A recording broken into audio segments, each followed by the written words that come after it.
Hola amigos, el día de hoy les tengo una historia muy especial. Tiene un prólogo largo y sería muy bueno que prestaran atención. Si no han comprado el nuevo libro Cuentos desde la Luna, les recomiendo que lo hagan ya.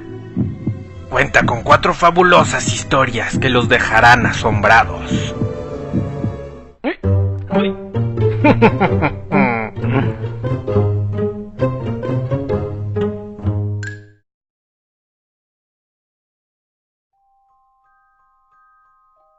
16 cuerpos.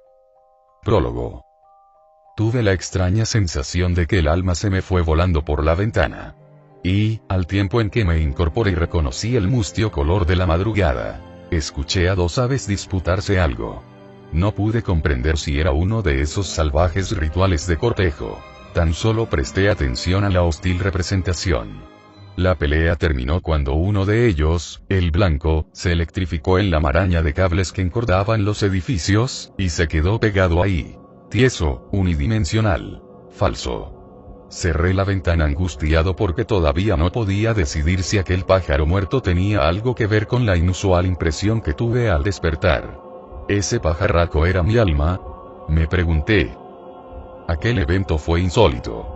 ¿Cuántas veces en el mundo, alguien ha tenido la evocación de que su alma escape por la ventana y luego, afuera de esta, un ave muera en condiciones tan específicas y brutales?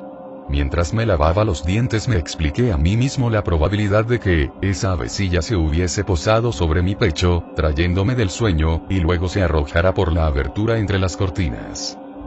El pájaro negro que había ganado la batalla, con la ayuda de la casualidad, o quizá de la estadística, porque debe haber una cierta frecuencia de pajaritos calcinados en cables de alta tensión. Esa paloma negra seguía ahí, parada en la cornisa, mirando hacia el interior de mi departamento, con los ojos rojos, meditativos y convulsos. No tenía ganas de ir a trabajar. Las demás personas me estaban comenzando a parecer insoportables, de nuevo. Si las rutinas laborales las hiciese la parte intangible de estas, podría resistir un poco más. Pero me estaban asfixiando otra vez. Me incomodaban sus necesidades orgánicas, y en general, toda su biología y la expresión arraigada de su ser. Aprendida, repetida, o inventada, para hacerse notar. Esto era más insoportable aún, por ser gritos angustiosos de su propia inexistencia. Tatuajes etéreos de su inseguridad, de la falta de gracia, y relevancia. Sería mejor que ellos fueran solo esencia. Esferas de esencia moviéndose de aquí a allá, haciendo labores, construyendo cuerpos. Y no a la inversa, como sucede en el mundo real. No odiaba a mis semejantes, porque no pertenezco a ellos. Despreciaba a sus cuerpos. Malditos, límpidos, con rostro.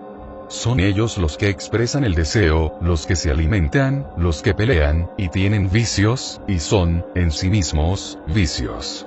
Podría realizar un mejor trabajo si solo hubiese a mi alrededor esferas de luz, o conos de luz. Conos de luz de colores. Si fuera de esta manera, cuando observase una luz verde podría admirar alguna preferencia, en lugar de soportarla. A ese cono amarillo le gusta el rock, a ese cono rosa le gusta el jazz. Y no tendría que escuchar sus pujidos que intentan ser armonía. Esos deformados ritmos, zumbidos, crujidos, y chasquidos que combinados con momentos de execrable silencio quieren simular una armonía, o incluso, una pieza musical. Es el cuerpo el que seduce, el que engaña, el que acompleja y distancia. Creo que los cuerpos son virus que se multiplican y se replican, infectándose entre sí. Acabando con la sustancia, con el valor, y plagándose entre ellos con necesidades naturales, elementales. O bien, con pensamientos. Un pensamiento es el subproducto de la reacción de existir que tiene el cuerpo, más específicamente, el cerebro. Como la orina lo es de la vejiga. Y no veo, en absoluto, que uno sea más ponderable que otro. La orina es una excreción insalubre del cuerpo, cuando el agua pura y fresca, ha cumplido la función de hidratarlo. Y este residuo maloliente es un contaminante, de los muchos, que arroja ese aparato asqueroso y ordinario. El pensamiento es la fumarola oscura y, en extremo impura, que nos brota de las neuronas cuando éstas hacen la reacción de asimilar el mundo, de percibirlo y digerirlo. Es decir, de ponerlas en marcha. Como haríamos con un viejo tractor, con el que aramos el mundo circundante. Hay en la orina unos cristales, unos corpúsculos de color café amarillento, con espículas largas e irregulares. Otros esferoides y oleosos, altamente refractarios, castaños, con estriaciones radiales y concéntricas. Algunos son cúmulos de agujas muy finas, negras y dañinas. El pensamiento también posee tales componentes químicos infecciosos y mortíferos, pero son incluso más peligrosos, porque son inobservables. Y están en mayor concentración, cuanto más saludable parece el paciente. Un hombre de belleza externa, de salud física, de robusteza y armonía, puede tener una mayor concentración de estos cristales antisépticos. El cerebro es el órgano más dañino, de un sistema diseñado para dañar. Porque debe filtrar imágenes, vivencias, sonidos, rostros, situaciones, colores, sabores, diálogos, historias, roles, sensaciones, y demás estímulos, como consecuencia de existir. Y crea de igual manera, como simple resultado, como residuo, pensamientos. Toxinas que uno esperaría que se escupieran en una cera cualquiera, o que se pusieran en contenedores de radiación, o al menos en retretes portátiles y asépticos. Por el contrario, estos residuos venenosos, son conservados en compendios, y libros, para que luego alguien más se contagie. Y no al azar, como pasaría con la aguja de un sidoso, sino que, aunque suene tonto, hay quien convierte estos residuos del cerebro en su alimento principal, y los llama orgánicos, y se pavonea ante los demás por haberse dejado infectar. ¡Qué mundo de locos, idiotas comiéndose el humo de los cerebros de otros! Sentándose en mugrosos cafetines, o en lugares públicos, o privados, a contraerse el cáncer de hombres desahuciados que vierten su enfermedad en las páginas ya de sí impuras de sus anecdotarios. Si esos personajes que nos cercan, fuesen de éter, habría una existencia tonal, y armónica. Oh cerebro. Eres el más infeccioso de los aparatos. Supuras día y noche, sin cansancio, sin tregua, contaminas a cada instante en tu procesamiento eterno. Porque, después de muerto, te preservas tus excreciones en otros. Decidí no ir a trabajar, y me fui durmiendo con estas reflexiones. Un asesino ama los cuerpos, los colecciona luego de que los desaloja de la esencia que contienen. Los parte en trozos que ordena a su manera, que él cree, es la mejor. Piensa que la manera en que Dios nos ha acomodado es incorrecta, y esto le causa un malestar tortuoso. Entonces, desmiembra y ajusta. Es la víctima más débil de las purulencias de su cerebro. Hasta que él se convierte solo en pus de su propio órgano, en un órgano, y no en un ser. No son admirables, son iguales a los demás, son tan comunes como esos con los que trabajo. Solo que ellos, los trabajadores de diario, desmiembran la esencia de las personas, y el tiempo, y los reacomodan para ellos mismos. Me atrapó la humareda de mi cerebro en un sueño de fábricas, de obreros grises y acompasados, de metal, y de ruidos escalonados. Cuando desperté, otra vez, como a las 11 de la mañana, decidí ir a dar un paseo, por la calzada de Huesos. Es un camino recto, de alta circulación, que pasa delante de mi antigua escuela preparatoria. Me gusta caminar por esta calle, sobre la acera, y pasar bajo los árboles, recordando las sensaciones que adquirí en este lugar, cuando era un adolescente. Tenía el corazón aún sin cáscara, y necesitaba los estímulos más básicos para crear una montaña de tonterías que nunca resultaron. Experimentos de la crisis de mi conformación del ser. Proyectos sin futuro que me aislaban de todo lo demás. Los mismos negocios abren a la misma hora, y parece que la gente que circula por aquí, se ha alterado muy poco, como retratos frágiles que el tiempo consume con cuidado. Cosmopolitas, con un aire mezclado entre citadinos modernos, y pueblerinos costumbristas. El aire que pasa por esta calzada es dulce, y es ligero, además conduce con mayor efectividad que cualquier otro aire, los cantos de los pájaros, el color del cielo, y el olor moderno y céntrico de las construcciones. Estaba solo entonces, y estoy solo ahora. Anudado, retorcido como un moño correcto y aparente. Escucho música a través de mi reproductor de tamaño adecuado, que calza perfecto en mi bolsillo izquierdo, el que no está roto, ni tiene sobrantes de momentos.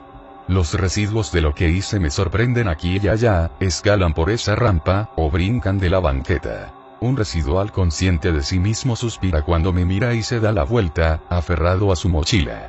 Esa mochila que lleva, tiene una libreta con 2 hojas escritas, y está tan vacía como su alma. Ese residual se mete entre calles, camina sin rumbo, y hasta le gusta aparentar que vive por aquí, en uno de los departamentos hermosos, o tal vez en una casa grande. Quiere que los demás piensen que va a algún lugar, pero yo sé, que no va a ninguna parte. Que solo está perdiendo el tiempo aquí.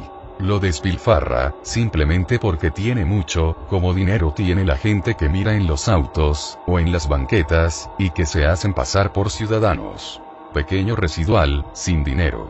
El tiempo es todo lo que tiene. Su ropa es vieja, su paso descoordinado, su cabello y sus manos han adquirido defectos, y en medio de los ojos le está creciendo un feo recordatorio que debe mirar a diario. Estuve siguiéndolo mientras serpenteaba entre la colonia que entra y sale de la calzada, e instantes después se va hasta donde hay un arco y 2 piedras en el césped recortado. Este es su lugar favorito, porque sonríe aquí, respira libre. No hay nada más aquí que su sensación, y su pérdida de tiempo. No hay ni una mujer, ni un amigo, ni nada. Solo su paso apresurado, su apariencia de ser un transeúnte más, su disfraz que él mismo se fabricó a la medida. Es un modisto virtuoso, modisto de virtualismo, y efectos que lo visten como uno más. No recuerdo en lo que pensaba este residual del que solo veo la espalda. No puedo imaginármelo. Recuerdo la vergüenza, la indecisión, y las ganas de tener que tiene todo el mundo. Era especial, eso sí, tiene el rostro ufano, a pesar de todo, orgulloso porque piensa más que ellos. Orgulloso a pesar de que todos los días se va de clases. Solo asiste al curso de pintura, porque pinta y escribe, pero estas 2 habilidades creo que son mujeres, porque se pelean entre sí todo el tiempo, no se llevan, y lo hacen inevitablemente inútil. El residual ni voltea a mirarme, creo que me desprecia, y yo lo aborrezco un poco a él, pero no a este lugar. Amo venir aquí y añorar, como añoraba en ese entonces. Amo lo que me hace sentir el momento eterno que quedó cuajado en esta calzada y su gente, aquí no me molestan sus cuerpos, aquí los acepto y me gusta ir detrás de ellos, delante o a un lado. Bailamos el vals de la normalidad, pero yo sigo siendo un maldito anormal con velo de persona bondadosa. Mis patas de araña y mis ojos de cuervo sirven de igual manera para andar por donde ellos, y para ver lo que ellos. ¿Estás muy triste?, le pregunté al residual, porque lo vi detenerse frente a un jardín y mecerse como el pasto y agitarse como las flores. Es muy ligero, muy delgado y sus pies siempre se anclan de manera inexplicable a las situaciones. Tiene los pies pegajosos para la superficie de las situaciones. No es tristeza, responde luego de unos minutos que guardó en silencio, por respeto a algo que no conozco, o no recuerdo. Es meditación, medito todo el tiempo. Es un sacramento personal. Reflexiono sobre las cosas de los otros, y sobre mis cosas. Me siento muy bien de ser quien soy, a pesar de que por la mañana me rompí mi zapato al chocar contra una madera, y no me siento a gusto con vestir así. Estoy satisfecho, y por eso no entro a clases.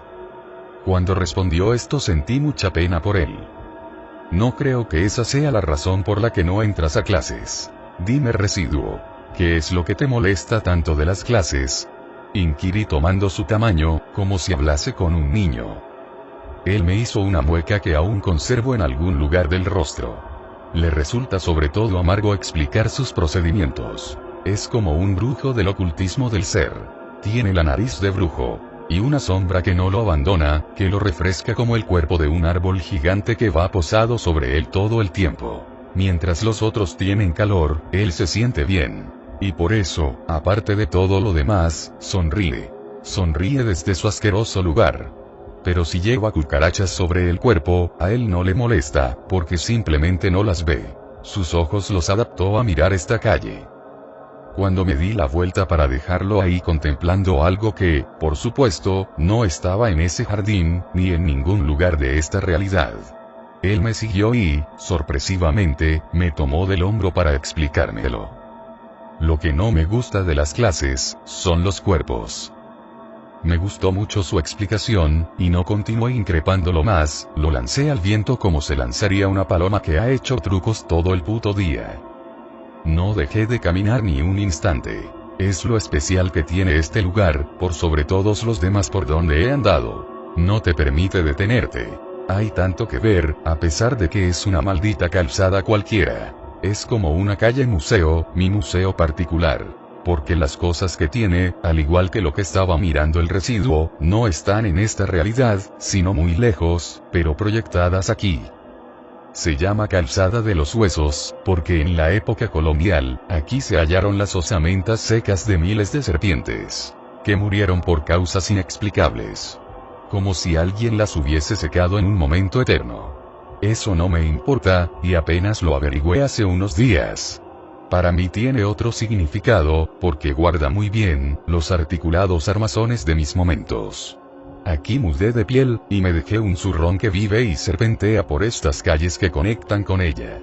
Ese residual consciente de sí mismo es una víbora, un brujo que sabe hacerse víbora y se desliza por aquí, y se viste de persona. Embruja al escribir y al pintar. Ese residual sabe por qué he fracasado en la vida, pero no he querido preguntárselo en ninguna de las muchísimas ocasiones que he venido a perseguirlo. Supongo que me aterra.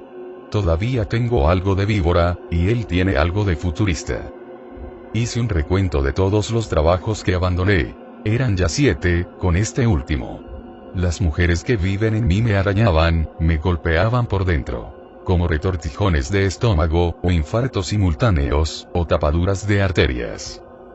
Cuando me sentí satisfecho, una vez que dejé mi veneno del pensamiento, el humo amarillo de mi añoranza en aquella benigna calzada, me fui de regreso a mi hogar. Ahí transmuté de una manera fantástica. Supongamos que aquí comienza mi historia. Desperté en mi casa de la infancia. Abrí los ojos en mi antigua alcoba. Una que tenía un horrible tapiz café, con pequeñas sombrillas de color amarillo. Era así porque no era para mí, pero terminé quedándome en ese lugar por los mal calculados movimientos de acomodo que hacía mi padre. Mi padre se la vivía reconstruyendo la casa, abriendo y cerrando entradas, pasillos, y ventanas. Se la pasó remodelando una casa que siempre parecía estar en ruinas, y que así se quedó hasta mi edad adulta. Así se quedó hasta la muerte de mi madre, cuando papá se dio por vencido en su pelea con el tiempo, y se recluyó por voluntad propia en una institución mental. Vestía la ropa de esta época, pero, al revisar mi pantalón, pude hallar la llave de mi departamento. Me pareció extraño, pero no tanto como estar aquí. Bajé de la cama de un brinco y sentí mi cuerpo ligero. Vi la credencial en mi cartera de piel sintética. Tenía 16 años. ¿Acaso estaba atrapado en este lugar, en esta fecha por alguna estúpida fuerza sobrenatural? ¿O era que el futuro que estaba viviendo nunca existió? Me hice estas preguntas, porque, estar ahí era como haber estado ahí siempre. No sentí que regresara de ningún lugar, ni que hubiese hecho todo lo que hice. La realidad que habitaba ahora, me quería atrapar, primero, haciéndome que perdiera la conciencia de todo lo que dejé atrás. Bueno, más bien de lo que había dejado adelante. No pudo lograrlo, me aferré a los pensamientos de que yo ya era una persona adulta, y que esto que me estaba pasando era una suerte de fenómeno sobrenatural y sumamente absurdo. De esta manera pude, por medio de la racionalidad, escapar del engaño, como algunos logran escapar de sueños escabrosos. Como yo lograba escapar día a día del mundo. Por si las dudas, escribí en una de las libretas vacías de la escuela, un diario del futuro. Un anecdotario de todo lo que estaba por hacer en esa vida. Escuché unos ruidos provocados y extraños que venían del cuarto de al lado. Esto hizo que interrumpiera la escritura de mi bitácora del futuro. En esta casa suceden muchos fenómenos sobrenaturales. A veces, cuando dormías, experimentabas la sensación de que alguien se metía en tu cama, o se paraba encima de ti, o incluso hasta te abrazaban. También estaban esas ocasiones en que alguien te ponía la mano en el hombro, cuando no estaba nadie más en la casa. Salí de mi recámara solo para darme cuenta de que, efectivamente, me encontraba solo. Mi padre debía estar en el trabajo y mi madre quejándose de papá con su hermana, sopeando las penas en una taza de café cargado. Comencé a recorrer este lugar, por curiosidad, o simplemente por hallarme con mucho tiempo entre manos. A las paredes se las comía la espuma salina que hacía brotar la humedad, y que oxidaba los rincones, y arrugaba las cajas. Esas cajas estaban por todas partes. Era como si toda nuestra vida se tuviese que guardar porque no había un lugar para ella. El olor rancio del polvo se alzaba con las pisadas y el desorden y caos no permitían que la esperanza brotara en sitio alguno. Hasta la luz se arrinconaba entre telarañas. Abrí una de las cajas donde estaban guardadas mis cosas y registré las miles de hojas en donde los garabatos de línea firme, pero torpe, bocetaban mis proyectos. Mis sueños eran más bien las alucinaciones de una mente poco preparada, y de escasa concentración. Puentes mal formados y bizarros hacia el futuro, uno que nunca llegó. Saltaba de aquí a allá, argumentando con pobreza mundos discordantes y poco hermosos. Sentí que esas hojas amarillas llevaban siglos guardadas. La temporalidad no correspondía, era como si hubiese regresado a mi casa en el 2016, año en el que vivía actualmente, y no en esta fecha, 16 años atrás, a mis exactos 16 años.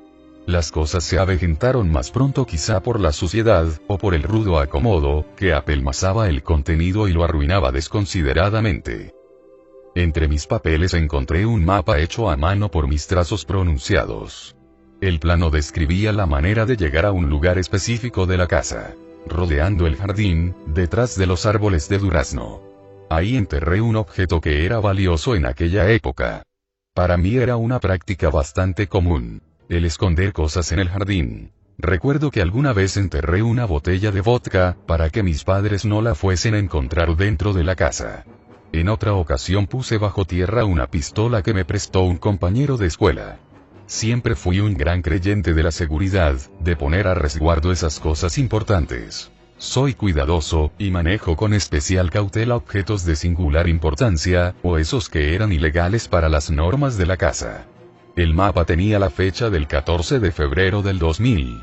Hoy estamos, según el calendario, a 16 de julio. Lo que sea que enterré en ese lugar, debe seguir ahí. Pensé que sería interesante comprobarlo y me puse en camino. El plano detallaba la ubicación exacta de esa pertenencia. Me imaginé que serían revistas de contenido erótico, u otro instrumento adolescente. Limpié de hojas secas el pedazo de tierra y me puse a rascar. Estaba muy profundo, pero pude ver algo ahí. Un material extraño y blanquecino apareció entre el lodo. Conforme removía la tierra, se asomaron unos dedos, y luego toda una mano y un brazo.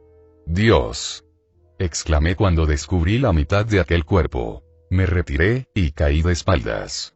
La impresión me ladeó la cabeza, y el peso que sentí sobre ella casi me rompe el cuello.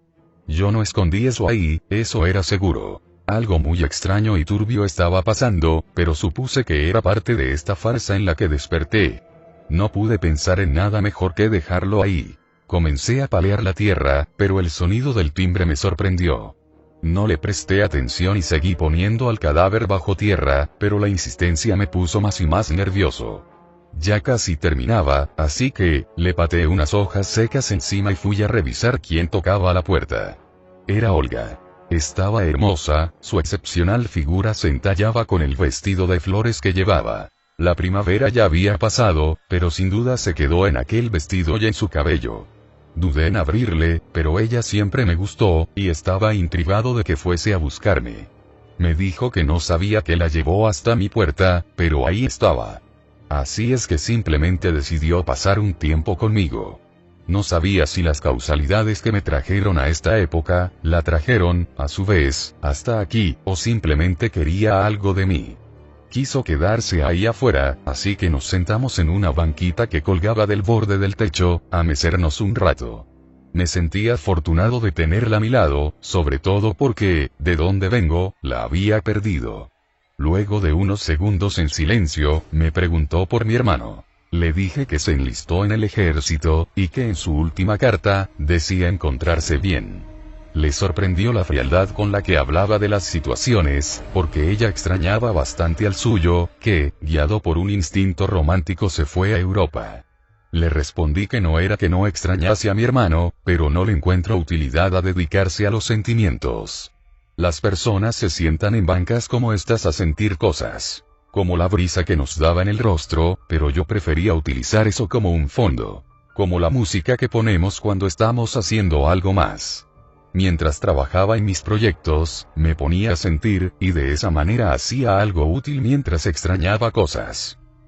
¿Para ti, tu hermano es una cosa?, me preguntó asfixiando la voz. Ciertamente no lo es, repuse, pero su recuerdo sí. Y, aunque quisiera estar con él, todo lo que tengo es su recuerdo. Y es mejor que lo ponga en la categoría de cosa, y lo acomode junto a las otras pertenencias, para que no tome un protagonismo inútil en mi vida. Ella iba a voltear los ojos, pero vio algo que le dio un tirón a su mirada. Se levantó de la banca y luego dio un grito aterrador. Había visto la mano que no pude terminar de enterrar. Quise detenerla, pero ya estaba encima de la tumba improvisada. La rodeó como un lobo, olfateando el ambiente, y después volteó a mirarme. ¿Qué rayos está pasando aquí?, preguntó abrazándose a sí misma. No era idiota y pudo dar un buen vistazo a la pala con tierra que recargué en el árbol de duraznos. ¿Estabas enterrándolo cuando llegué?, preguntó tapándose la boca y yéndose hacia atrás. Traté de tranquilizarla, mientras la iba rodeando para que no fuese a dirigirse a la puerta. No es lo que piensas.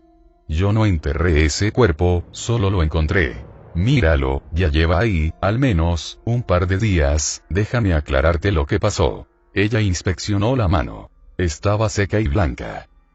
Muy bien. Explícame lo que está pasando, dijo al fin. Tranquila, pero aún en guardia. No podía decirle que vine del futuro y que estaba siguiendo el mapa que yo mismo dibujé en el pasado, así es que simplemente le conté que me puse a limpiar el jardín, y, al rascar para sembrar unas semillas, me encontré con esto. No me vio mientras hablaba, solo daba vueltas a la escena, tratando de derramar su espanto en la tierra fresca. Llamaremos a la policía, sugirió sacando el celular rojo que llevaba en su bolso. Le pedí que no hiciera eso, porque no sabíamos si mis padres tenían algo que ver con lo que pasaba. ¿Y vas a encubrirlos en este crimen tan espantoso?, inquirió. Entorné los ojos, y le respondí que no era tan simple. Replanteé el escenario. Era una posibilidad que, si aquel hombre se metió a robar o a cometer algún delito, mi padre lo hubiese asesinado en defensa propia. Ella se quedó pensando en esto, pero algo no le sonaba coherente. Se preguntó que, si esto había ocurrido, ¿por qué dejaron el cuerpo enterrado en su patio, y no lo reportaron a la policía? Le respondí que en un país como el nuestro, era probable que no quisieran meterse en tantos problemas legales. Uno no puede hacerse justicia a costa de la vida de otros, aunque sea en legítima defensa.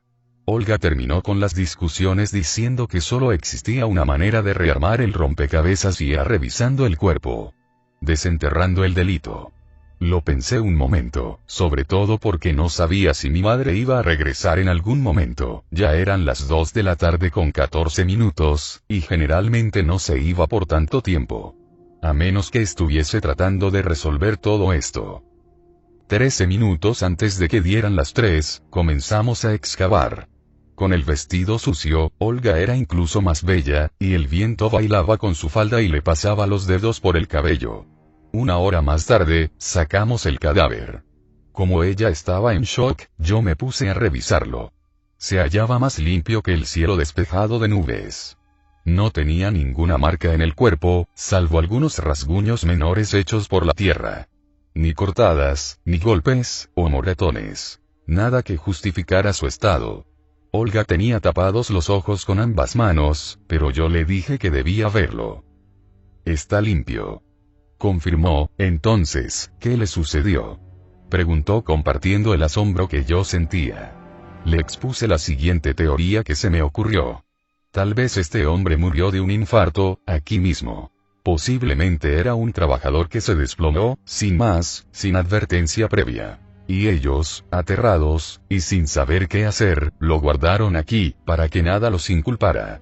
El sistema judicial de este país es un bodrio, y si no eres nadie, pueden hacer que te pudras, cobijado por la sombra eterna de un calabozo. No lo sé.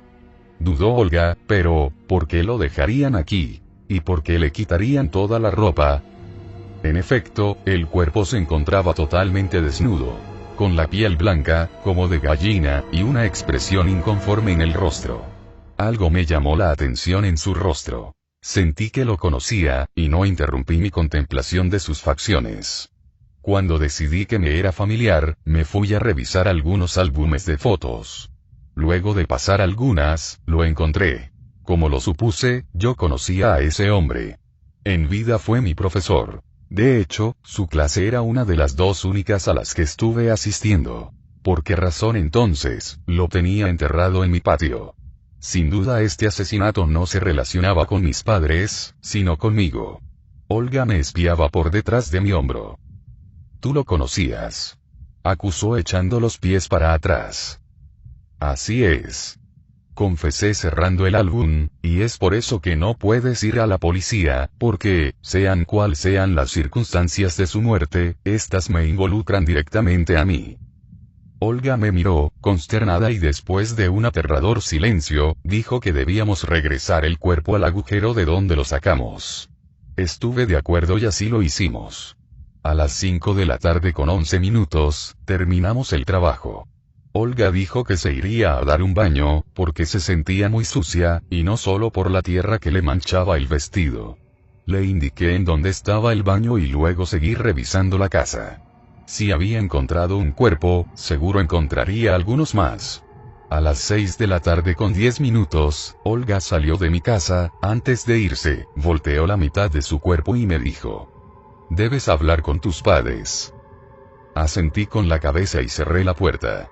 Me pareció muy extraño que mi madre no hubiera regresado, pero, dadas las circunstancias, quizá no era tan raro que no se hubiese presentado. La noche me cayó encima chupando toda la luz de mi casa a través de las ventanas. Quise encender una luz, pero no lo logré. No era que los focos estuviesen fundidos, sino que no tenía electricidad en absoluto. Encontré unas velas con los rezagos de luminiscencia, y me alumbré con ellas. Los sonidos de esta vieja construcción se hicieron más grandes, más notorios. La casa crujía sin razón alguna. Una pelota pasó rodando sin que, aparentemente, nadie la tocara. Sentí tanto miedo que me traje unas cobijas de mi cuarto. Casi corriendo, me acosté en el sillón y me tapé con ellas. Una de las velas comenzó a alargar su flama de manera ridícula e inexplicable, tan alta y tan delgada, que estuvo a punto de tocar el techo. «No pasa nada», me dije, al tiempo que deseaba que mis padres, o alguien, cualquier persona, llegara a hacerme compañía. Si el teléfono sirviera, habría llamado a mi primo. La flama regresó a la normalidad, tan solo rebotando un par de veces, y pude tranquilizarme el tiempo suficiente para quedarme dormido. Desperté sobre la mesa. Estaba acostado encima de la mesa, en medio de la suave superficie del mantel. El terror se apoderó de mí y me hizo caer de ahí, tirando también un tazón con frutas. Las frutas se estrellaron contra el suelo de manera absurda. Se hicieron papilla, como si las arrojaran desde 3 pisos de altura. Salí de aquella espeluznante casa y sorbí un poco de aire recargando las manos sobre las rodillas, inclinando el cuerpo hacia enfrente, de pie, a un lado del árbol de durazno. Eran las 11 de la mañana con 5 minutos. Nada indicaba que mis padres hubiesen regresado, no estaba el auto, y el perchero seguía vacío.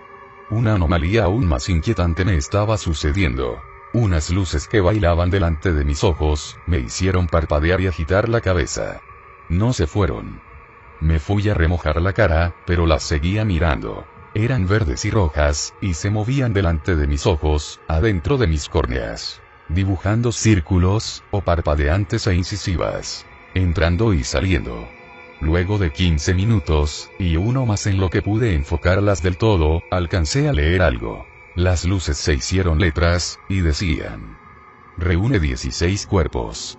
Me sobé la sien, y sacudí la cabeza, en un intento por eludir aquellas instrucciones. Por librarme de esa visión, pero no pasó nada. Incluso cuando cerraba los ojos, esas letras permanecían delante de mí. Un contador inició su paso, convirtiendo mi angustia en una aprehensión terrible. Cuando me pude acostumbrar a tener esta vista acompañándome todo el tiempo, salí de la casa. En las calles, sobre las aceras, o en los pabellones y jardineras, estaban dejados un montón de partes del cuerpo, de órganos palpitantes. Lo que parecía un pulmón resbalaba, doblándose a la mitad, desde el filo de la banqueta. Como los relojes blandos de Salvador Dalí. No eran reales, aquellas entrañas no parecían reales, y ni siquiera lo intentaban. Tenían un aspecto holográfico, en vóxeles. Eran como proyecciones que mi recién adquirida visión de las cosas captaba como algo cierto. Las demás personas que circulaban por ahí, no las veían. Un señor con sombrero caminó a través de un cúmulo de intestinos enredados. Y unos amantes se estaban dando un beso, a la sombra de un árbol, junto a un corazón que el hombre pisaba cuando daba un paso atrás. El mareo que sentí me estremeció. Reúne 16 cuerpos, seguía pidiendo el indicador. Me sentí atrapado en un videojuego. Anduve rondando por ahí, viendo las vísceras que el sol no tocaba, y que la sombra no cubría, respetando su simulada apariencia. Luego me fui acercando hasta un cuajo oscuro, que imaginé era un hígado y, sentándome sobre la banca en que se encontraba, lo tomé. Era suave y húmedo al tacto. Pensé que la sensación de agarrarlo era tan natural que lo solté asqueado, y este se aplastó contra el adoquín. El único fallo sensorial se daba visualmente. No parecía real, sino dibujado por los vóxeles de una computadora, incluso tenía una ligera transparencia. Pero, en cuanto a la sensación táctil, parecía completamente correcta. Todavía me froté las yemas con la oleosa humedad que me dejó en los dedos. Me incliné para tocarlo de nuevo. Sentí su poca resistencia al apretarlo. Era blando, de superficie lisa y pulida, pero también tenía grietas y carnosidades. Miré alrededor, los aparatos humanos estaban dejados por todas partes. Fui a comprar unas bolsas para basura y me puse a recolectar todas las partes del cuerpo que encontré en los alrededores. Una señora obesa estaba parada encima de un páncreas. Lo supe porque ahora la visión que tenía me indicaba de qué órgano humano se trataba. Le pedí que se hiciera a un lado, pero ella no me hizo caso. Aceptando que sería un absurdo intentar moverla, esperé a que se fuera por sí misma, pero se encontraba platicando con otra mujer demacrada y horrenda. Tuve que escuchar sus tonterías por un largo rato, hasta que, moviéndose como una vaca, se marchó de ahí. No me extrañaba que sus hijos fueran alcohólicos, o que uno de ellos hubiese obligado a su novia a abortar. ¿Qué clase de educación o de ejemplo estaban recibiendo de esa mujer hosca y grosera que se paró sobre mi páncreas imaginario y no quiso moverse un poco? El peso de los órganos también era real, porque me costó mucho trabajo arrastrar la bolsa hasta mi casa. Vertí las piezas del cuerpo sobre el piso de la sala, que era el lugar más despejado, e intenté armarlos. Era una locura. Luego de 2 horas, a las 4:10, no conseguí nada. Traje un libro de anatomía que mi padre tenía en su biblioteca, para poder darles forma, pero no logré que 2 vísceras se quedaran juntas. Tenía hambre, y registré el refrigerador, pero no tenía nada. O al menos, nada comestible. Solo una cabeza de lechuga a la mitad, y una coliflor que me recordó al cerebro que puse sobre la mesa. Fui a buscar a Olga, imaginé que ella podría invitarme a comer, y también quería verla. Quizá hasta contarle todo lo que me estaba pasando. Ella solía irse a leer al parque y ahí fue que la encontré, sentada, con un libro pequeño sobre las rodillas que le apuntaban a la cara. La observé un momento desde lejos. El amarillo del cielo le caía sobre el pelo, sobre los hombros y en la orilla de la pantorrilla izquierda. De un segundo a otro, el sol rodó por la colina y se le fue detrás. El ambiente se hizo rojo y luego de un azul pálido. Olga se levantó porque ya no podía seguir leyendo con esa iluminación. La intercepté por el caminito de loseta, y saludé. Le sorprendió encontrarme ahí. Saltando divagaciones, le dije que no había probado alimento alguno desde ayer. Y ella sugirió que fuéramos a comprar algo. Tardé en responder, porque estaba buscando cuerpos alrededor, pero le dije que sí. Compramos unas sopas instantáneas, y unas latas de atún y nos fuimos a mi casa. La tarde era lo suficientemente oscura ya para que ella se diera cuenta de que tampoco en mi vivienda se encontraba nadie. Me preguntó por qué razón estaban todavía mis padres en casa, y yo la senté a la mesa, y le conté toda la verdad. No hizo un solo guiño cuando escuchó mi extraordinaria historia, quizás solo apretó los labios. Encendí unas velas mientras esperaba su reacción.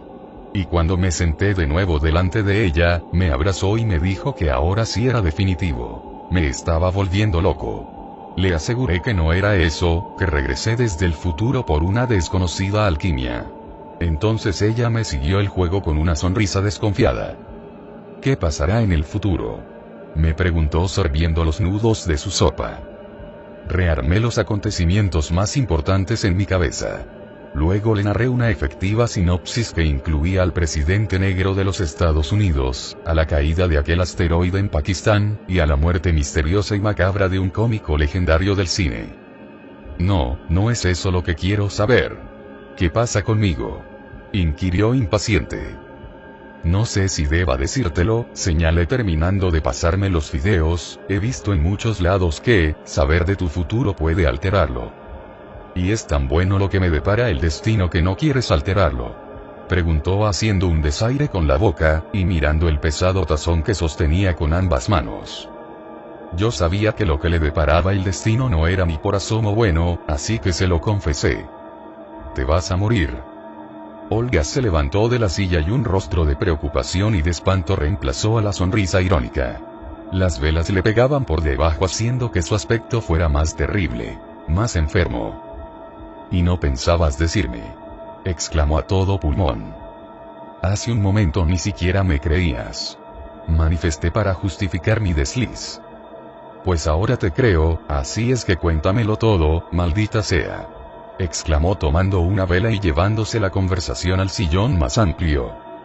Busqué una posición cómoda y le narré la pequeña parte de su vida que yo había conocido. «Bueno, comencé, el año escolar estaba terminando, y tú aceptaste salir conmigo. Fuimos a dar un paseo por el centro de la Alameda, ahí encontramos a un niño que llevaba un globo blanco. Estaba solo, y nos acercamos a él. Dijo que estaba perdido, que no podía encontrar a sus papás. Estuvimos recorriendo las calles, buscándolos, tú tomaste su globo y te lo amarraste al cinturón, un cinturón ancho de Villa Verde. Media hora más tarde pudimos encontrar a sus padres comprando el marco para una pintura. El niño nos indicó que esos eran sus padres. Caminamos hasta donde estaban y les dijimos lo que hacíamos ahí, nos respondieron de manera grosera, pidiendo que no bromeáramos con eso. Porque su hijo había muerto 14 días atrás, al caer en el agujero que rascaron en su patio para meter una cisterna y romperse el cuello. La pintura que llevaban a enmarcar era un retrato del niño hecha en óleo. Buscamos al niño, pero ya no estaba, y solo quedó como prueba el globo blanco, el mismo que sus padres le dejaron en su tumba cuando lo enterraron. No quisiste volver a salir conmigo, porque al verme recordabas a ese niño, y toda esa mórbida historia. Supe que te fuiste a otro país al rancho de uno de tus tíos, y ahí, caíste del techo del granero y te rompiste el cuello. De la misma manera que ese chiquillo». Olga tenía ambas manos en la boca, e incluso estaba llorando, cuando de pronto, la flama de la vela que nos llevamos al sillón se apagó.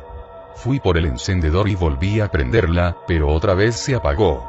La moví del lugar y la prendí una tercera vez, y entonces la flama se alargó unos 2 metros y luego se extinguió.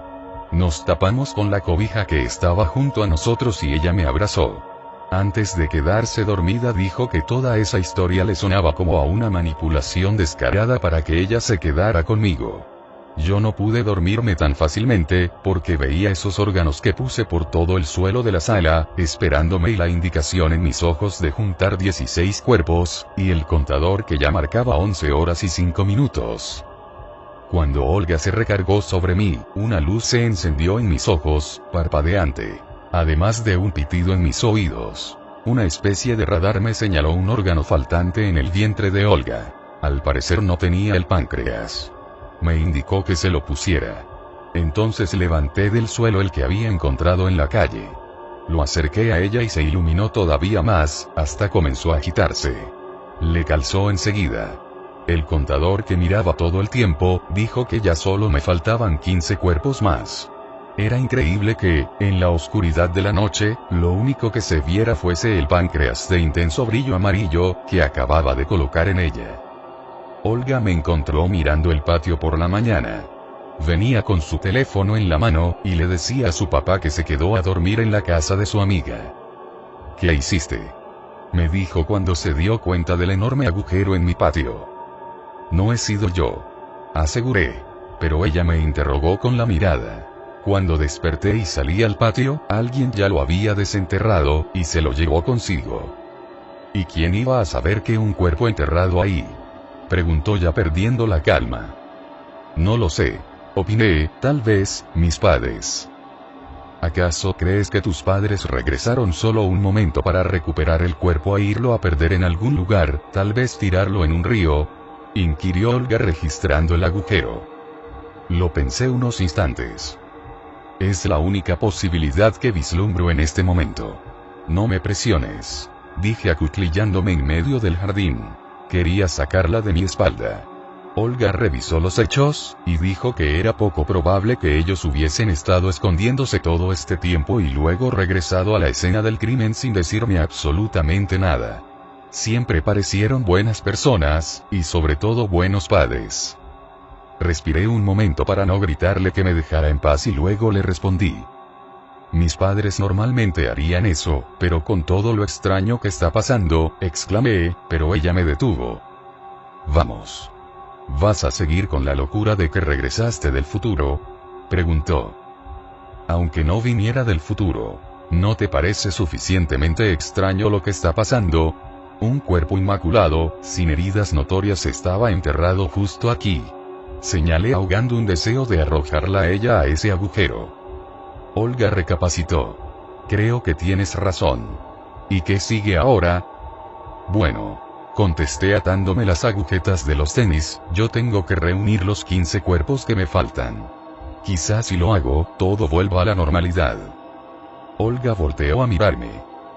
¿No dijiste que eran 16 cuerpos? ¿Cuándo fue que encontraste el primero?, interrogó entornando los ojos. Bueno, exclamé tardándome en decidir si contarle todo, fuiste tú, le confesé. Olga contuvo un espasmo, y luego se acercó a mí. ¿Me estás diciendo que yo fui el primer cuerpo? Explícame bien lo que pasa aquí, pidió frustrada. Anoche cuando dormía junto a ti, miré a través de esta visión especial que tengo, que no tenías páncreas. Así que te puse el que encontré en la calle, y te quedó perfecto. El indicador en mis ojos me dijo que ya solo me faltaban 15. Olga se derrumbó sobre el césped mal recortado. No sé si creerte, confesó Olga. Luego se levantó y salió por la puerta. Regresé al agujero que quedó cuando alguien exhumó al hombre enterrado en mi jardín y comencé a pensar en una segunda posibilidad. Que él mismo se hubiese escapado.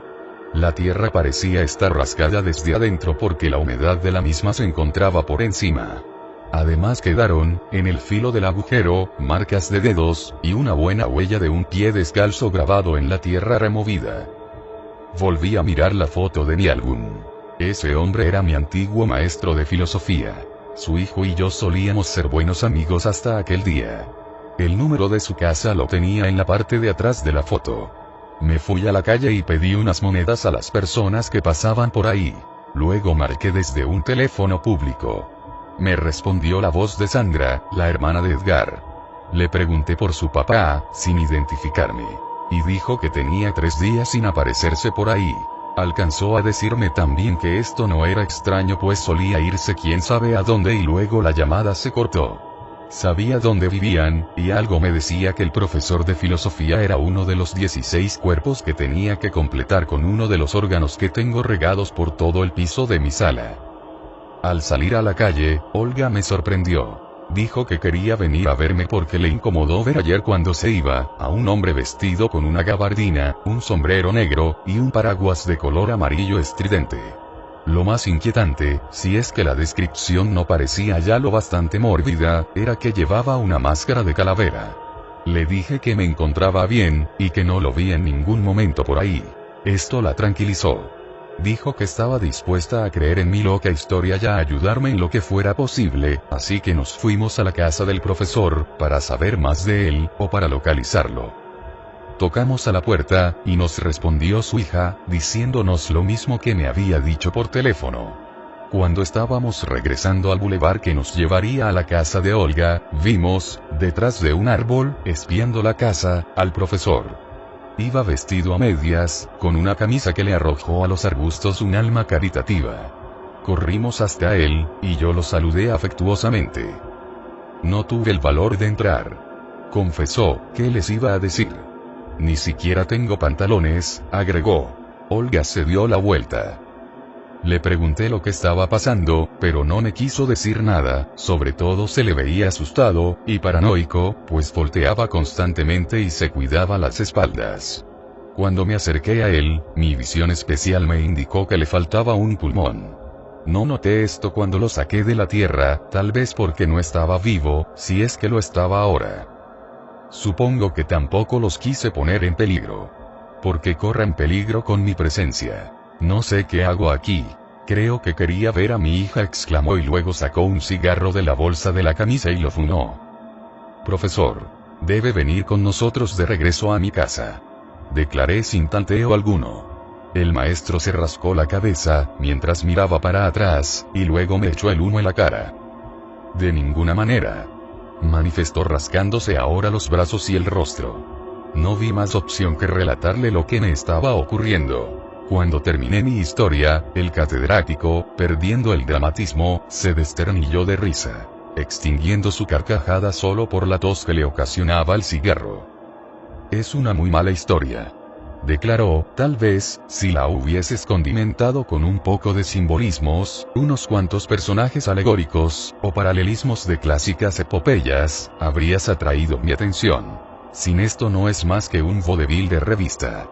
Dijo y siguió vigilando su casa a través de una rama. Alguna vez pensé que tenías talento, y de hecho antes lo tenías, agregó pisando el cigarro luego de chuparle el humo negro. No es una historia que estoy inventando, o que escribo desde una mugrosa computadora para venderme por 2 centavos. Es lo que me está pasando. Y está trastornándome. Creo que si termino de juntar los 16 cuerpos, volveré al presente, a la realidad donde tengo 32 años. Exclamé ya casi dándome por vencido, deslizándome por el árbol hasta quedar sentado en una roca que sus raíces abrazaban. El maestro ya ni volteó a verme. Tan solo se rascaba y miraba en todas direcciones, como si buscara algo, como si se escondiera de alguien. Olga dijo que tal vez el hombre de sombrero negro con máscara de muerte tenía que ver con eso de juntar 16 cuerpos. Esta vez el profesor prestó atención. ¿Has visto al hombre de sombrero negro?, preguntó agitado. Luego nos relató el macabro encuentro que tuvo con él. Este sujeto lo estuvo mirando durante todo el día desde el patio de la escuela. Luego, cuando fue a mi casa a hablar con mis padres, acerca del rendimiento que yo tenía en su clase, y mientras mi papá lo atendía parado en la entrada, este hombre le salió por detrás y le clavó una aguja en el cuello. Se desvaneció después de eso. Pienso que ese bastardo incluso hizo que tus padres me enterraran en su jardín. No sé ni cómo estoy vivo, añadió poniéndose nervioso. Luego aceptó ir con nosotros hasta mi casa.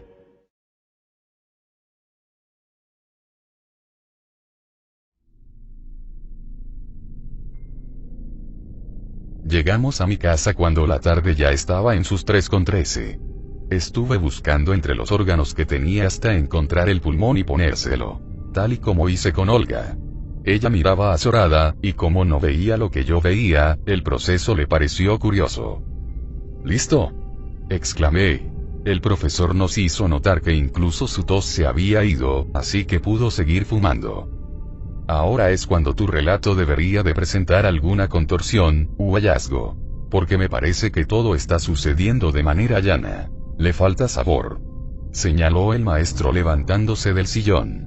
Olga se sintió un poco mareada y se sentó a reposar. Como sea, yo debo regresar a la escuela. He olvidado algo muy importante en mi escritorio, exclamó el educador poniéndose un saco de mi padre.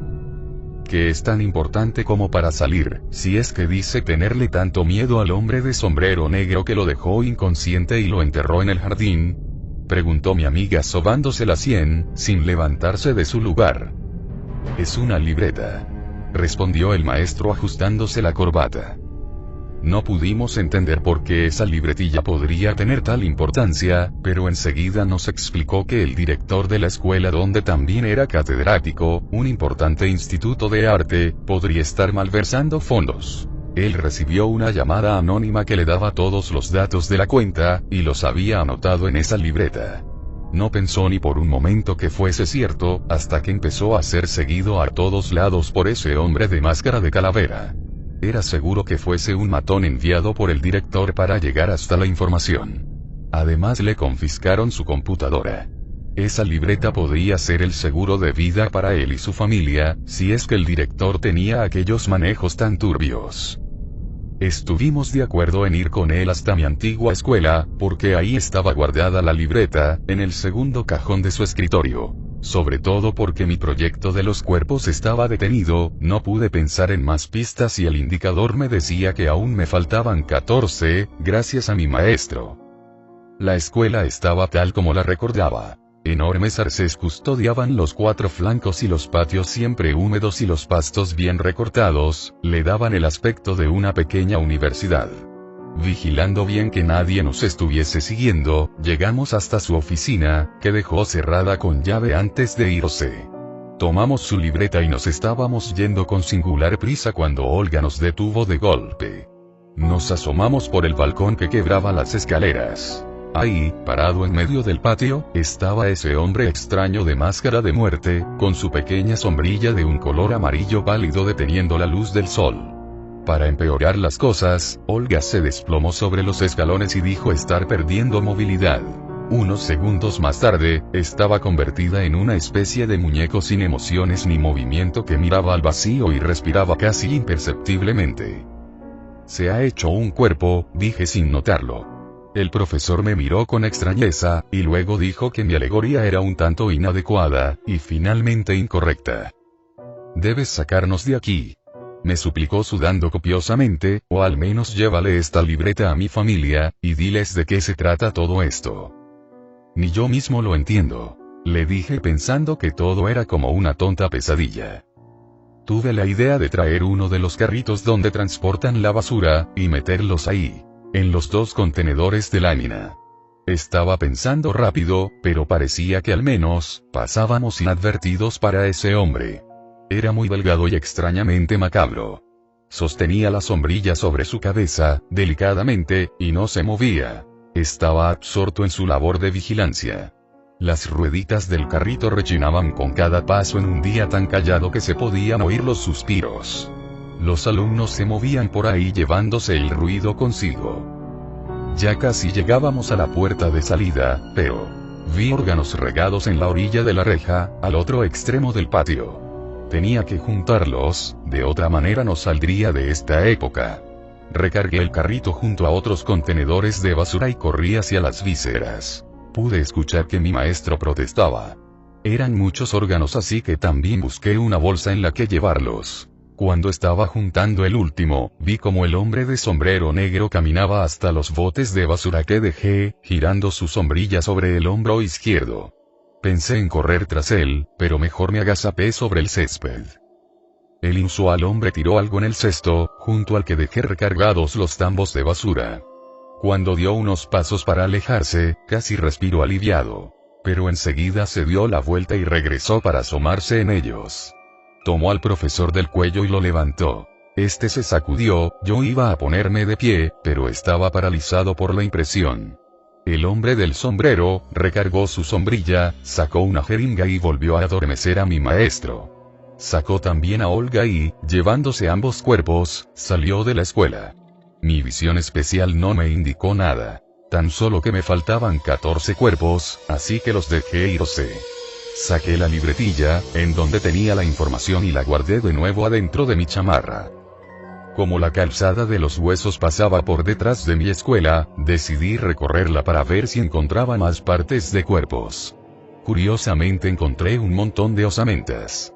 Los cráneos, costillares, fémures y columnas, yacían regados por toda la avenida. En las aceras, encima de los autos, e incluso en un pequeño parque en una cuchilla que se formaba con otra avenida importante.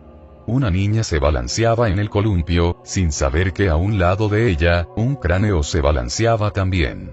Los cuervos parecían compartir mi visión de las cosas, porque trataban de picotear las osamentas, encontrándose con hologramas intangibles. Metí el último hueso en una de las bolsas de basura que llevaba y ya me disponía a irme cuando una voz me hizo dar un brinco. «Te faltó uno», exclamó un muchacho vestido todo de negro, que me daba la espalda y parecía mirar al otro lado de la calle.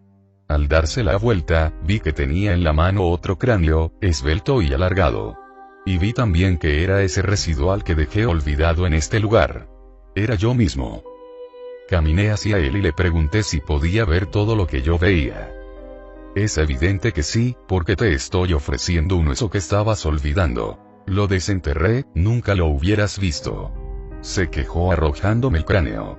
Lo tomé y le cuestioné si no se sorprendió de ver tantos huesos regados por aquí. Él suspiró y dijo que no, que siempre los había visto, que incluso sabía que a todas las personas les faltaba un órgano inexistente, pero que era el más importante. No supe a qué se refería, pero necesitaba irme para seguir con mi labor. Le di la mano para agradecerle por su ayuda, y entonces mi visión extraña me indicó algo. A él le faltaba también un órgano indeterminado, una pieza en el justo centro del pecho con forma de ave. Mi visión no sabía de qué víscera se trataba, pero me decía que también lo completara. «Te falta algo», le dije cuando se dio la vuelta, dispuesto a irse. El residual ni me miró, siguió tomando rumbo a ninguna parte. Entonces lo alcancé corriendo, y le repetí lo que le había dicho. «Lo sé», respondió con ese aire de brujo que siempre tenía, «pero no sé si quiero que me completes. Tú estás completo, y no eres libre». Sus palabras me indignaron. «Soy más libre que tú», argumenté en mi favor, haciéndole notar que era un mero residuo de mí, dejado en este sitio, atrapado en esta avenida, condenado a recorrerla a diario en un bucle sin fin. Se sonrió. «Aquí me siento libre. Hago lo que me gusta. Recorrer las calles, no ir a ningún lado, ni servirle a nadie, sino a la contemplación. ¿De qué otra manera puedo averiguar de qué trata este mundo, si no es observándolo?», recitó, casi pausadamente. «Te ofrezco más. Te ofrezco irte de aquí, observar otros lugares, otros edificios, otras épocas. Si vienes conmigo y me dejas encontrarte el órgano que te falta, yo puedo dejarte ir», le dije haciendo un esfuerzo por convencerlo. «Pensé que entendías que, lo que yo vengo a admirar aquí, no se encuentra aquí. Es una mera sensación, un paliativo, un recorrido interno.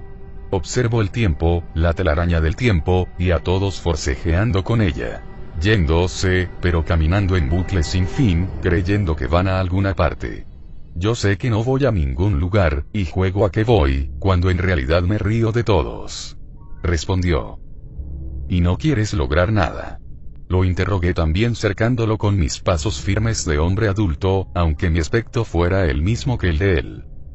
«¿Lograr qué, por ejemplo?», quiso saber el residuo, «¿qué has logrado tú en el futuro?». Le dije que tenía un departamento y que pagaba mis deudas. Él sonrió.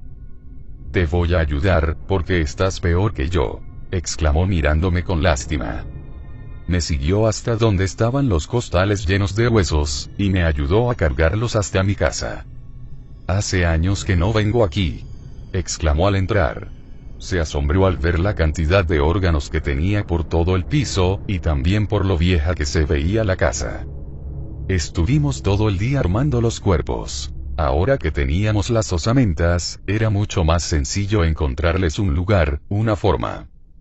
Con la noche, los fenómenos de esta vieja vivienda empezaron a manifestarse. Una de las velas de hizo blanda y se dobló hacia atrás de manera incongruente. Se escuchaban pasos y luego cuchicheos sordos.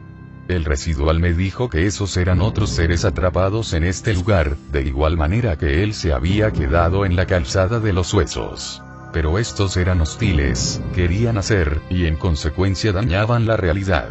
Por eso es que, cuando yo le ofrecí que hiciese algo, él se negó. Ya no era su momento de hacer. Como a las 2 de la mañana con 14 minutos logramos armar un cuerpo entero. Al colocar el último órgano en su lugar, se cubrió de piel y le brotó un rostro. Se trataba de un amigo de la escuela. Ni siquiera recordé su nombre, solo vi que el residual cambiaba de expresión a una más solemne. ¿Recuerdas algo de él?, le pregunté al residuo. Él tomó unos órganos y comenzó a organizarlos en otra osamenta. Se llamaba Alex. Solíamos platicar de política en el receso, y de las golpizas que le daba su padre, respondió dedicándole una mirada extendida pero fugaz. Trabajamos sin descanso hasta lograr armar 8 cuerpos más, entre los que estaban mis padres, mi hermano, 2 amigas, y 3 personas que solo el residual parecía conocer. Pero esta vez no me dijo nada. El contador me indicó que ya solo me faltaban 5 cuerpos más. El residual, asomado por la ventana, dijo que el hombre del sombrero negro nos siguió hasta aquí, y nos vigilaba de cerca, parado junto a un faro, tapándose la luz con su sombrilla. Entre los órganos que nos quedaban, no estaba aquel que le faltaba al residuo. Era un caso demasiado peculiar. Lo que le faltaba no tenía nombre, ni explicación. Me dijo que dejara de perder el tiempo en eso y que terminara de armar los cuerpos que faltaban, que algo le decía que ese hombre del sombrero no venía por el maestro, sino por mí. Por consejo suyo, fuimos al cementerio, posiblemente los residuos que teníamos estancados en casa, y que causaban tantos problemas, eran de personas ya muertas. Personas que yo conocí alguna vez. Fuimos directo a la tumba de mi tía, y estaba a punto de irme porque no veía nada, pero mi residuo me detuvo. Dijo que no me estaba concentrando, que los muertos requieren del ángulo correcto para ver su carencia, porque ellos ya no usan esos órganos. Unos minutos más tarde, nuestra visión mejorada nos indicó que, en efecto, al cadáver en el fondo, le faltaba un estómago. Unos pasos adelante, en donde estaba enterrado también mi tío, dejamos un órgano más. Recorrimos todo el cementerio, pero ya no existía nadie más que necesitara ser completado. Siendo el residual uno de los cuerpos que debía juntar, todavía me faltaban 2 más. El residuo me instó a pensar en esta época, en personas cercanas, o que me hubiesen afectado de manera especial, y haciendo un recuento, decidí que no existía nadie más. De hecho, ni las personas que completamos me importaban demasiado. Solo yo, mi máximo pensamiento y mi fin. Egoísta. Me dijo el residuo mirándome a los ojos. Miramos a nuestro alrededor y no vimos al hombre de sombrero negro, esto nos brindó seguridad, esto y el sol imponente del mediodía. Decidí llevarle la libreta a la familia de mi maestro de filosofía. El residual dijo que seguramente los datos guardados en ella fuesen solo una mala broma, y que el hombre de la sombrilla quería atraparme a mí. Pero aún así quise hacerlo. Esta vez nos atendió en la puerta el hijo del maestro. Fuimos muy buenos amigos. Incluso compusimos algunos poemas juntos para dedicárselos a varias conquistas infructuosas. Fuimos amigos hasta ese día, cuando su padre me dijo que yo era el alumno más prometedor que había tenido. Él escuchaba desde afuera del salón. Desde ese día se hizo mi enemigo de letras, y luego mi rival. ¿Qué quieres?, me preguntó exultante. Al parecer, aún estaba muy fresca su herida. Le relaté toda la historia que su padre me contó y le entregué la libreta. La tomó, la inspeccionó por fuera y luego la tiró al suelo. Me hinqué para recogerla, y cuando me puse de pie, me golpeó en el rostro. Me fui de espaldas. Él se dirigió hacia mí y me levantó. Tenía ganas de hacer eso hace mucho. Reconoció, como disculpándose. Nunca me molestó que fueras mejor que yo escribiendo. Bueno, eso era bastante obvio. Lo que me dio rencor, es que dejaras la escritura a un lado. Que no le tuvieras respeto. A ti que se te dan tan fácil las palabras, prefieres contártelas a ti mismo, y dejarnos en el vacío de tu alma. Me sobé la mandíbula, y le respondí que el talento es, a veces, un impedimento del ser. Como una silla en la que te sientas. Que intentaría escribir más. Él hojeaba la libreta. Ahora que lo miraba de cerca, pude darme cuenta de que le faltaba un órgano. Le dije que se quedara quieto, saqué de mi zurrón un hígado y se lo puse. Antes de irme, y ante su asombro, le recomendé que tuviese cuidado con un hombre de sombrero negro y máscara de calavera, porque posiblemente le interesaba la información en esa libreta. Mi recuperado amigo no entendió, pero sonrió y dijo que le alegraba ver que estaba fantaseando de nuevo. Escribe eso que me has contado. Me recomendó, y yo le recomendé a él que ya no tomara tanto. El residual me estaba esperando a la sombra del roble enfrente de su casa. Me agradeció haber recibido ese golpe en su lugar y dijo que ahora que lo pensaba, le gustaría volver a escribir. Creo que aceptaré ese órgano que me falta, dijo queriendo liberarse. Pero yo no sabía dónde encontrarlo, porque no tenía forma de una parte del cuerpo. Nos faltaba solo un cuerpo, y su órgano, y no teníamos idea de dónde buscarlos. Camina, dijo el residuo tomándome del brazo. Le pregunté qué estaba pasando, y él dijo que ese hombre aterrador estaba ya detrás de nosotros. Volté a mirarlo. Su paso era lento, pero firme, y no dejaba de girar su sombrilla sobre el hombro izquierdo. Creo que ya lo perdimos, dijo el residuo cuando llegamos al centro de la ciudad, y estábamos rodeados de altos edificios. Seguramente se quedó vigilando la casa del maestro y quiera la libreta, indiqué tomando asiento en la banca de un parque. Piensa, gruñó el residuo, piensa en dónde podemos encontrar el órgano que me falta. En el zurrón ya solo me quedaba un órgano, y no era el que a él le faltaba. Era un corazón. El indicador me decía que me faltaban 2 cuerpos. Ese hombre sombrío viene por ti, piensa, exclamó irritado. Podríamos ir a mi departamento, el cuarto que rento en el futuro. Podría ser un comienzo. Además, creo que tengo la llave por alguna razón, le dije levantándome. Aceptó de mala gana y me siguió hasta un edificio feo y antiguo, apretado entre 2 hoteles de mediana categoría. Estaba en el 5º piso, en el número 11. Entramos y comenzamos a buscar por todos lados, pero no pudimos encontrar nada. Ningún órgano, ni algún otro indicio. Rendidos, yo caí sobre la cama y el cada vez más amargo residuo cayó sobre el suelo, en la esquina del cuarto. Por alguna inusual razón, la ventana estaba abierta, tanto que el atardecer sonrojó la cama. El residuo me estaba riñendo, cuando un pajarillo blanco llegó aleteando y se posó sobre el marco de la ventana. No era un ave común, tenía la misma transparencia, y la misma manera holográfica de los órganos. ¿Será posible?, dije levantándome y caminando suavemente hasta donde se encontraba. La tomé con ligera actitud entre mis manos y se la llevé al residuo. Le calzó perfecto en el pecho, y él se desvaneció en el aire. Unos fuertes golpes en la puerta me sacaron del deleite infinito que experimentaba. Me puse en guardia cuando, asomándome por debajo de la puerta, vi la punta del paraguas de aquel hombre horrible. Volvió a golpear, esta vez, si era posible, con más violencia. Déjame terminar, le supliqué, ahora seguro de que el hombre de sombrero negro venía por mí. Por toda respuesta, volvió a tocar. Supe que no se rendiría, así que caí al suelo de rodillas. Había fallado la prueba. El indicador me decía que ya solo me faltaba un cuerpo. Estaba tan cerca. El inusual personaje abrió la puerta. Al parecer también tenía llave. Caminó con elegancia hasta mí, se puso de cuclillas y luego se quitó el sombrero. Una larga cabellera negra cayó sobre sus hombros como una ola del mar de noche. Enseguida, y ante mi espanto, se retiró también la máscara. Era una hermosa mujer.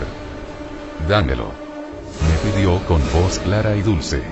Mi visión me indicó que le faltaba un corazón, y yo se lo di. La mujer se desplomó en mis brazos, y yo la llevé a la cama y me recosté con ella.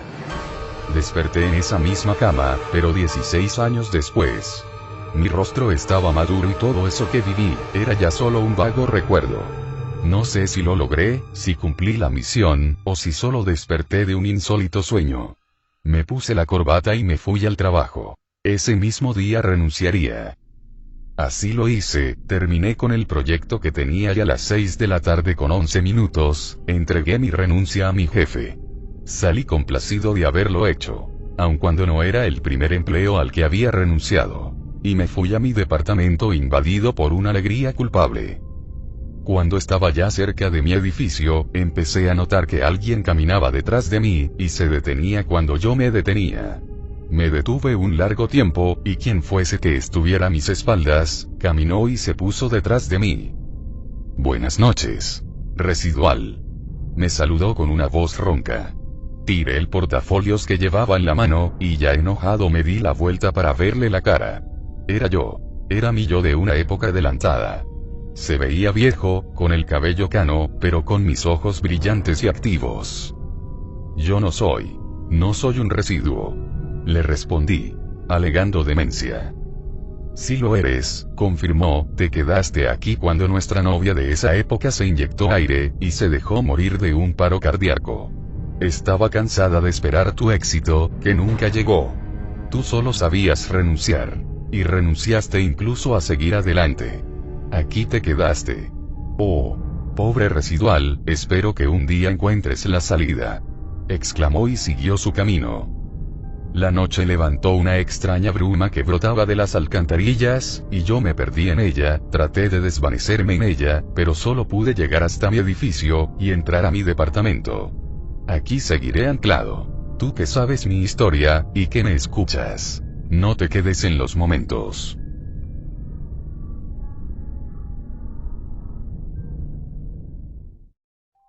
Bueno amigos, eso ha sido todo. Ya saben, compártanme todas sus dudas, comentarios, opiniones, o peticiones. Muy pronto subiré la siguiente parte de Basurero Tecnológico, esta historia no estará en el libro. Aún así, espero que me apoyen adquiriéndolo. Les deseo lo mejor. Ya casi termina otro año, y aunque para algunos, no fue lo que esperábamos, tenemos que festejarlo. Por cierto, pueden seguir mandando propuestas para el logotipo y para la barra del canal. Al ganador lo anunciaré en el próximo vídeo. Lamento no haberlo hecho antes, pero tengo la cabeza en 1.000.000 de partes. Les mando un abrazo a mis suscriptores, y un beso a mis bellas suscriptoras. Cuídense.